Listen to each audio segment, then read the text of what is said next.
Hello students, आज हम start कर रहे हैं पेंटर्स एल्गोरिथम और डेप्थ शॉर्ट एल्गोरिथम। देखो, जैसे कि हमें नाम से ही पता लग रहा है पेंटर्स एल्गोरिथम, जैसे हम पेंटिंग बनाते हैं तो हमने जैसे पहले जब बच्चे पेंटिंग बनाते थे वो क्या करते थे कि देखो जैसे ये बनाया उन्होंने, उसके बाद में क्या बनाया, कोई घर बना दिया, यहाँ पर फिर रोड बना दी, आगे यहाँ कोई बच्चा बनाया है ना। तो जो हम इस पे करते थे वही चीज़ हम इसमें यूज़ करेंगे कि देखो जो सबसे दूर है उसे सबसे पहले बनाना है ना। यानी यहाँ पे जो सबसे पीछे दिख रहा है, अगर इसके पीछे सन दिखाना है तो फिर वो है ना, तो जो सबसे दूर है उसे हम सबसे पहले बनाएंगे। तो इसीलिए इसका नाम हम पेंटर्स एल्गोरिथम कहते हैं, या फिर डेप्थ फर्स्ट कि जिसकी डेप्थ सबसे ज़्यादा है उसको सबसे पहले कंसीडर करेंगे। तो अब देखो, इसको हम डायग्राम्स को हम इस तरह से यूज़ कर लेते हैं कि जो हमने पीछे यूज़ करा था ना कि इमेज स्पेस मेथड और ऑब्जेक्ट स्पेस मेथड यूज़ होता है हमारी, ये जो हिडन एंड ये लाइन सरफेस का रहता है, हिडन सरफेसेस का। तो इसमें हमने इस एल्गोरिथम में हम क्या करते हैं, image and object space method हम इसमें दोनों ही यूज़ करते हैं। जबकि हमारे पीछे जो एल्गोरिथम थी तो उसमें क्या था, हमारे पास में एक में हमने इमेज यूज़ करी थी बैक फेस, और एक में हमने ऑब्जेक्ट स्पेस मेथड यूज़ करा था जो हमने जेड बफर करा था। अब इसमें हमारे दोनों मेथड यूज़ होते हैं। देखिए, दोनों मेथड यूज़ होते हैं। तो अब इसमें सबसे पहले हमें ये चेक करना है कि जो हमारी इमेज है ना, इमेज में ओवरलैपिंग तो नहीं हो रही है। अगर ओवरलैपिंग हो रही है तो हमें रीऑर्डरिंग करना पड़ेगा। अगर ओवरलैपिंग नहीं हो रही है तो हमें रीऑर्डरिंग करने की ज़रूरत नहीं है। तो अगर हम जैसे देखो टेस्ट करते हैं, अब इमेज लिया आपने, देखो ये एक इमेज है और एक ये इमेज है, यहाँ से इस तरह से। तो आपने इसको ले लिया हमने एस और इसको ले लिया एस डैश। तो अब देखो इसकी जो है ये z है और यहाँ से ये, तो ये हमारी आ रही है z मिनिमम और ये आ रही है z मैक्सिमम। ऐसे ही अगर हम इसको यहाँ से देखते हैं तो ये इसकी है z मैक्सिमम 1 और ये है z मिनिमम 1। यानी z एक्सिस में यहाँ से ये जो हमारा z है और ये x है, तो z एक्सिस की डायरेक्शन में अगर हमारे पास में देखो हमने इस पॉइंट को लिया, कंसीडर करा, इस पॉइंट को कंसीडर करा कि अगर z मिनिमम जो है हमारा ग्रेटर है z मैक्स 1 से, यानी ये पॉइंट ऊपर है, यानी ओवरलैपिंग नहीं हो रही है, दैट मीन्स कि हमें इसमें रीऑर्डरिंग करने की रिक्वायरमेंट नहीं है। No requirement of reordering. मतलब हमने जो लिया है ना यहाँ पे कि हम पहले जैसे सपोज s और फिर उसके बाद में हम ले लेंगे s डैश, कि पहले हम s को रीड करेंगे और फिर s डैश को रीड करेंगे। अगर इसकी डेप्थ में, मतलब डेप्थ यानी इसकी ज़्यादा है, इसकी डेप्थ ज़्यादा है और उसके बाद इसकी डेप्थ कम है, तो हमारे पास में कोई इसमें प्रॉब्लम नहीं है। लेकिन अगर हमारा ये टेस्ट सपोज फेल हो जाता है, इसमें क्या हो जाता है कि इसमें जो है ओवरलैपिंग आ रही होती है, तो अगर ओवरलैपिंग आई भी होती है तो हम क्या करते हैं कि जैसे ये टेस्ट हमारा फेल होगा तो हम नेक्स्ट टेस्ट में जाते हैं। अब देखते हैं कि नेक्स्ट टेस्ट कौन सा है, उसे भी चेक करते हैं। देखो, हम उसके लिए क्या करेंगे कि हमने अगर वो सपोज z एक्सिस में तो हमारा ओवरलैपिंग हो रही है, अब हम x एक्सिस का चेक करेंगे, है ना। x एक्सिस का कैसे चेक करेंगे कि एक ये है इमेज हमारे पास में और एक इमेज हमारे पास में ये है। देखो इसमें x एक्सिस में ये यहाँ से ये आया हमारा, तो यानी x1 x2 x1 dash x2 dash, यानी यहाँ पर हमारी क्या हुआ कि यहाँ पे ये जो है इसमें x एक्सिस में इसकी जो x की वैल्यू है ना वो ओवरलैप नहीं हो रही है। जब हमारी ओवरलैप नहीं हो रही है तो यानी हमारी ये इमेज ठीक है। भले z एक्सिस में ओवरलैपिंग हो रही थी, कि जब हमने पीछे देखा था कि z एक्सिस में तो वो ओवरलैपिंग हो रही थी, बट लेकिन अगर z एक्सिस में ओवरलैपिंग नहीं हो रही है तो हमें रीऑर्डरिंग करने की रिक्वायरमेंट नहीं है, नो नीड। ना। तो यहाँ पे रीऑर्डरिंग नहीं होगा कि हमने जो यहाँ पर जो लिया था एस और एस डैश, हम एज इट इज़ लेंगे कि एस की डेप्थ ज़्यादा है, उसके बाद में एस डैश को ले लेंगे। मतलब जिसकी डेप्थ जैसे जैसे होगी उसके बाद हम आगे आगे उसमें बढ़ते रहते हैं। अब अगर सपोज जैसे हमने ये टेस्ट 1 लिया है, अब टेस्ट 1 हमारा अगर सपोज फेल हो रहा है, अब फेल कैसे होगा? देखो टेस्ट 1 कैसे फेल होगा कि आपने एक इमेज ये बनाई, दूसरी इमेज आपने ये बनाई कि एक मतलब जैसे हमने जो पेंटिंग करी उसमें हमने ये देखो ये एक्स एक्सिस में ये यहाँ से ये, तो ये z है और ये x है, यानी इसका x1 x2 x1 डैश और x2 डैश, यानी ये ओवरलैपिंग हो गई यहाँ पे। जैसे ही हमारी यहाँ पर ओवरलैपिंग होगी तो ये टेस्ट हमारा क्या हो जाएगा? फेल हो जाएगा। यानी हमारे को जो नेक्स्ट टेस्ट है हमें उसमें जाना पड़ेगा। एक्चुअली हमारे पास में क्या होता है, देखो सबसे पहले जो हमने z एक्सिस में देखा था ना, उसके बाद के हमारे 4 टेस्ट होते हैं, test 1, test 2, test 3 and test 4। तो हमने अगर टेस्ट 0 हमारा जब सबसे पहले z एक्सिस में हमारा अगर वो ओवरलैपिंग नहीं है तो हम वहीं पे रुक जाएंगे, हमें आगे कोई टेस्ट चेक ही नहीं करना पड़ेगा। लेकिन अगर वो हमारा फॉलो मतलब हमारा सक्सेसफुल नहीं होता तो हम 1 बाय 1 सारे के सारे टेस्ट को चेक करते हैं। अब ये हमारा टेस्ट 1 जो है वो फेल हो गया क्योंकि यहाँ पे ये ओवरलैपिंग हो गई।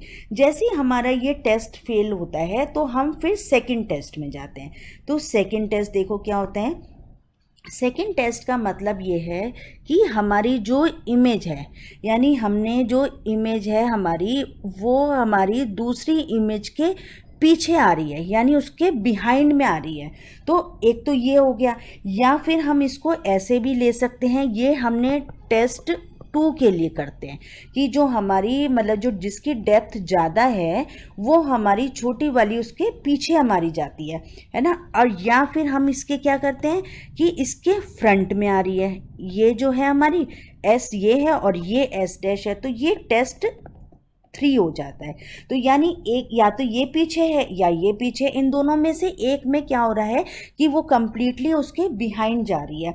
यानी अब जैसे हम ऐसे ऐसे कर सकते हैं, जैसे हमने ये सपोज पेंटिंग बनाई और पेंटिंग में हमने यहाँ पर एक हट दिया, हट के पीछे क्या है, कोई अगर आदमी खड़ा है ना, या इसके पीछे पेड़ है, तो या पेड़ अगर हमारे को सपोज आगे से नहीं दिख रहा है तो यानी वो उसके कम्प्लीटली बिहाइंड है ना। और या फिर हम इसको कैसे फेल करते हैं टेस्ट 2 को, कि अगर वो पेड़ जैसे हमारे को हमने बनाया और वो पेड़ पीछे से थोड़ा सा दिख रहा है, उसके पूरा पीछे हिडन नहीं होकर के पार्शली हिडन हो रहा है, तो वैसे ही हमारा क्या हो जाएगा, टेस्ट 2 जो है वो फेल हो जाएगा। जैसे ही टेस्ट 2 फेल होता है हम टेस्ट 3 को चेक करेंगे।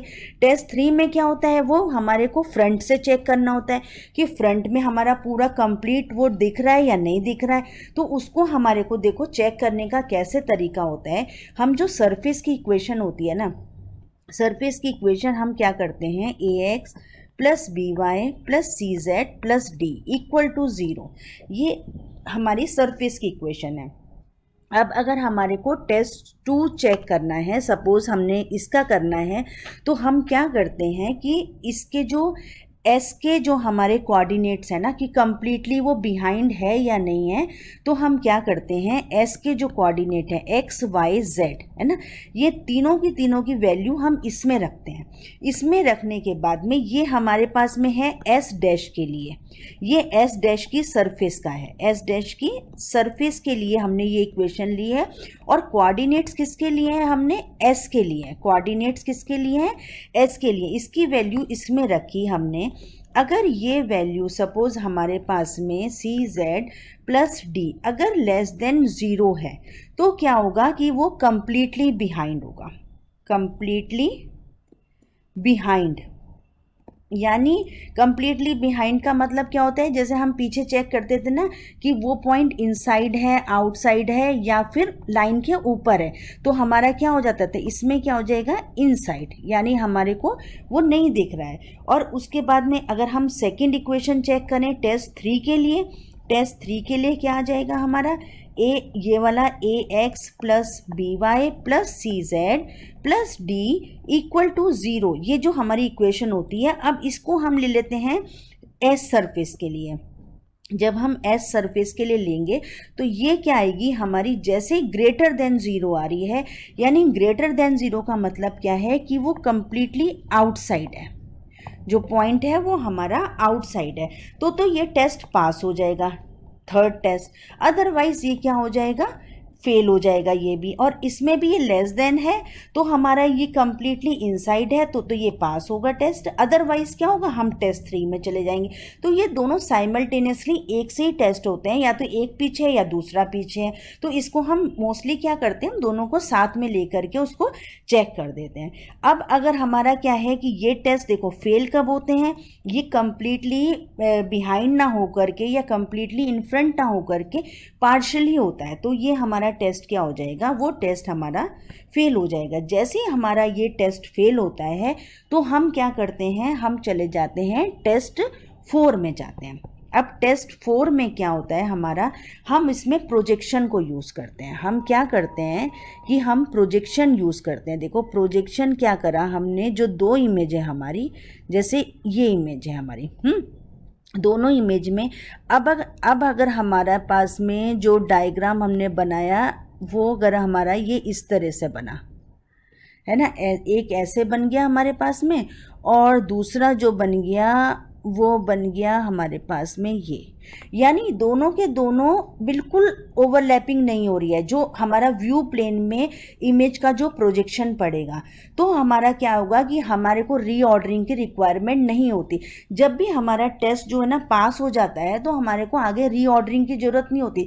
जब टेस्ट हमने मतलब रीऑर्डरिंग की ज़रूरत कब पड़ेगी, जब हमारे सारे टेस्ट फेल हो जाएंगे, यानी 1 2 3 4 हम 1 बाय 1 सब कर रहे हैं और सारे के सारे टेस्ट फेल हो जाएंगे, तो हमारे को रीऑर्डरिंग की ज़रूरत पड़ेगी। अब इसमें क्या है, इसमें कोई ओवरलैपिंग नहीं है, कोई ओवरलैपिंग नहीं है, तो हमारे पास में क्या होगा, हमारे को रीऑर्डरिंग का रिक्वायरमेंट नहीं होगा।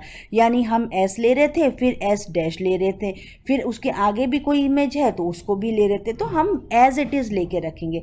लेकिन जैसे ही हमारी यहाँ पर इमेज में क्या होगा कि हमारी, जैसे हमने एक ये बनाया और एक हमने ये इमेज बनाई, देखो इसमें क्या है कि यहाँ से ये है इस तरह से, और दूसरी इमेज इसमें ओवरलैप कर गई है, यानी इसकी इमेज पीछे वाली कट गई है। जब हमने प्रोजेक्शन को यूज़ करा, व्यू प्लेन में जो प्रोजेक्शन दिख रहा है अगर वो ओवरलैपिंग आ रही है वहाँ पे, तो हम क्या करेंगे कि इसमें उस समय हमारा टेस्ट 4 भी जो है वो फेल हो जाएगा। टेस्ट इसमें तो टेस्ट 4 पास हो रहा था, बट यहाँ पर हमारा टेस्ट 4 क्या हो जाएगा, फेल हो जाएगा। जैसे ही हमारा टेस्ट 4 भी फेल होगा तब हमारे को क्या होगा, रीऑर्डरिंग की रिक्वायरमेंट होगी। अगर हमारा ऑर्डर ये है तो फिर हम दोबारा से क्या कर देंगे, रीऑर्डर। जहाँ पर भी अगर जो 2 इमेज हम यूज़ कर रहे हैं तो 2 इमेज का हम रीऑर्डर कर देंगे, कि अभी हमने जैसे सपोज पहले एस लिया था, एस डैश लिया था, तो अब हम ले लेंगे एस डैश को पहले लेंगे और फिर उसको, यानी उसकी डेप्थ जो है वो हम चेंज कर देंगे। कि पहले जैसे हम पेंटिंग अगर बनाते थे तो अगर हमने पहले सपोज ये बनाया है और उसके बाद में हमने ये बनाया, तो हम उसमें पहले चेंज कर देंगे कि पहले पीछे वाली चीज़ बनाएंगे उसके बाद में उसको बनाएंगे, यानी रीऑर्डर कर देंगे। तो इस तरह से हमारी ये एल्गोरिथम होती है। तो सेम पेंटर्स एल्गोरिथम को हम फॉलो करते, पेंटिंग को फॉलो करते हैं, इसीलिए इसका नाम पेंटर्स एल्गोरिथम है। तो आई होप आपको समझ में आ गया होगा। अगर आपको वीडियो अच्छा लगा हो तो प्लीज़ लाइक एंड सब्सक्राइब करिए। Thank you student. फिर अब नेक्स्ट वाला हम नेक्स्ट वीडियो में देखेंगे उसका, जो नेक्स्ट टॉपिक होगा।